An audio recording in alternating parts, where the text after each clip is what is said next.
I've just been at this interesting business conference. It's insane. All these 19-year-olds making 70 grand a month. And somebody asked me for my #1 tip for them to make more money.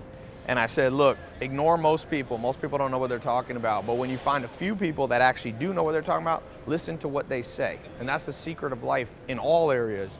And so, you know, I'm lucky because years ago, somebody told me the secret to making 6 figures is you got to break it down into simple steps, because or else you get overwhelmed. And the simple steps, it's very easy. You got to make $8,000 a month.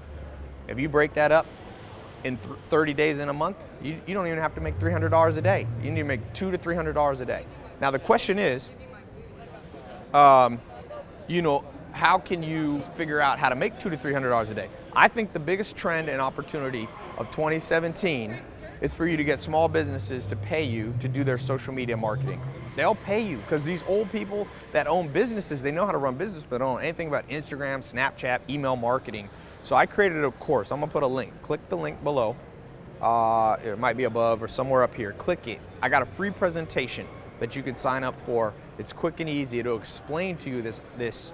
I think this is the biggest trend of 2017, especially if you're starting out and you've never had your own business, you don't know what to do, you feel overwhelmed. Trust me. I've put like 10,000 people through the social media training since November, and the results are amazing. Now, some people, you know, are doing 30 grand a month, but not everybody is. But a lot of people are making an extra grand a month, an extra 2 grand, an extra 3 grand. And that adds up over time. So I'm actually going to see my 99-year-old grandma. She turned 99 2 weeks ago. So I'm leaving the conference, put the top up because it's cold. San Diego can be cold. So anyway, click the link, check it out.